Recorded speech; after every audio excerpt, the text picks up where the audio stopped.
वंदे मातरम। जय हिंद। मैं चक्रधारी शंखनाथ न्यूज से प्रमोद त्यागी।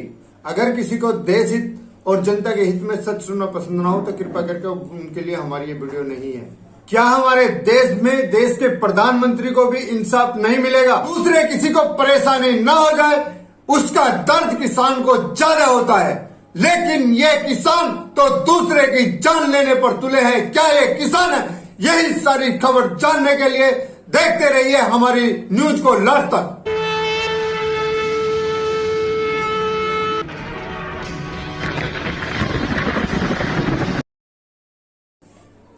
हमारे देश के अंदर ऐसे लोगों की ताकत ज्यादा हो गई है जो देश को बर्बाद करना चाहते हैं। क्या फर्जी किसान हमारे देश के लिए नासूर बन चुका है? क्या फर्जी किसानों का हमारे देश के अंदर कोई इलाज नहीं होगा? क्या अन्नदाता के नाम पर यह हमारे देश को बर्बाद करने के लिए सक्षम होंगे? हमारे देश के अंदर 2 साल से किसान आंदोलन के नाम पर जो कृत्य किया गया है वो शर्मनाक है। और हद तो तब हो जाती है जब वही किसान आंदोलन के नाम पे प्रधानमंत्री जी को रोका जाता है और उनको जान से मारने की तैयारी की जाती है। और हमारे देश का सारा कानून हाथ पे हाथ रखकर बैठा है। बस सिर्फ अन्नदाता। कैसे अन्नदाता? क्या इस तरह के अन्नदाता जो जान लेने वाले होते हैं वो क्या अन्नदाता होते हैं? वो सिर्फ और सिर्फ आतंकवादी ही होते हैं। अन्नदाता तो दूसरों का पेट भरता है, दूसरों का दर्द सुनता है। और जो हमारे देश के अंदर अन्नदाता हैं वो तो इस आंदोलन में गए भी नहीं थे।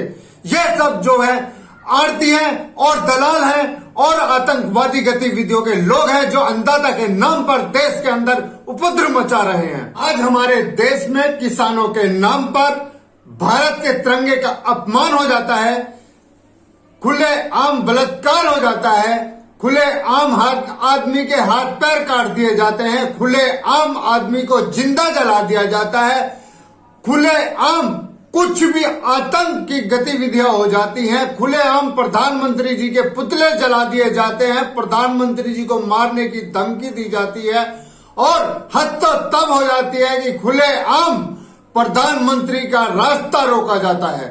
और फिर भी हमारी कानून, हमारा देश का संविधान चुपकी साधे बैठा हुआ है और कहता है कि ये किसान अन्नदाता हैं। जो सही मायनों में किसान है वो तो अपने घर से भी नहीं निकले क्योंकि उनको अपने काम से ही फुर्सत नहीं है।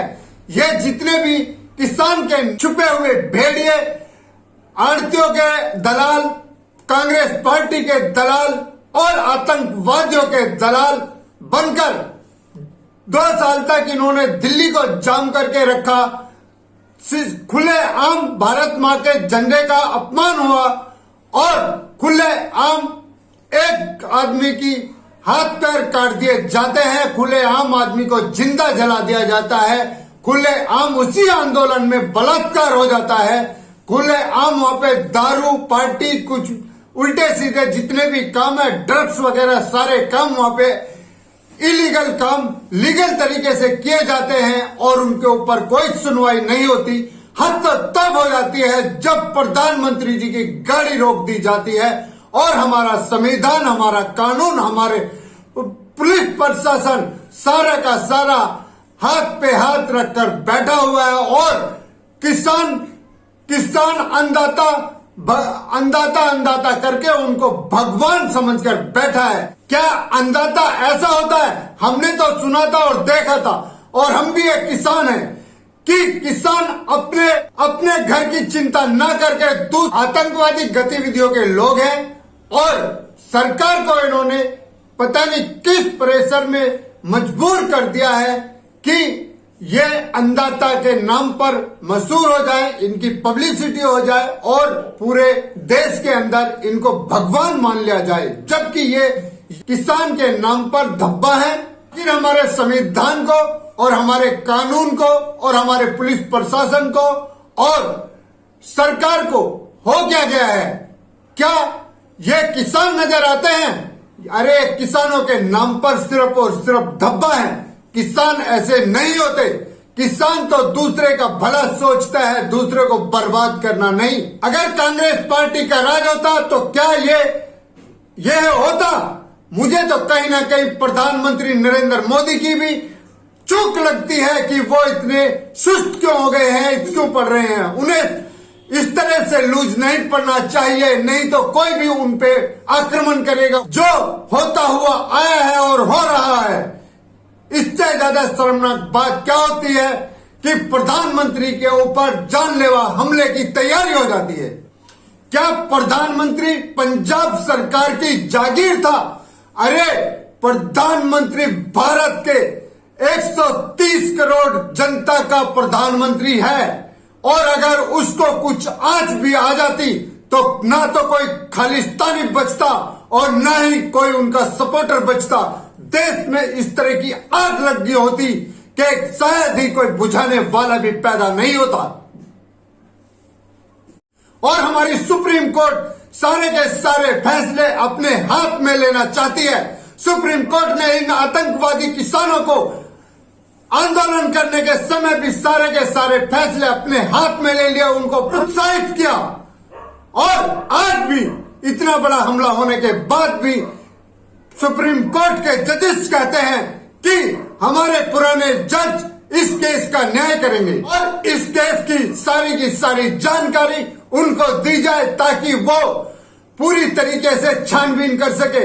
अरे क्या जज सीआईडी में होते हैं? क्या क्राइम ब्रांच में होते हैं? किस तरह से वो जांच करेंगे?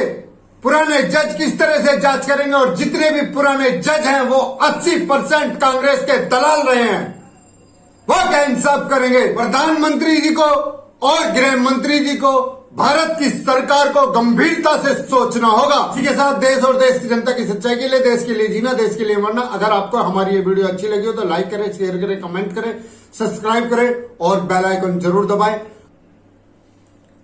आप हमें अपने सुझाव हमारे मीडिया प्लेटफॉर्म पर भेज सकते हैं। हम आपके सुझावों का पालन करेंगे और उनको गंभीरता से लेकर उनके ऊपर काम करेंगे। अभी मैं अपनी वाणी को विराम देता हूं। वंदे मातरम, जय हिंद।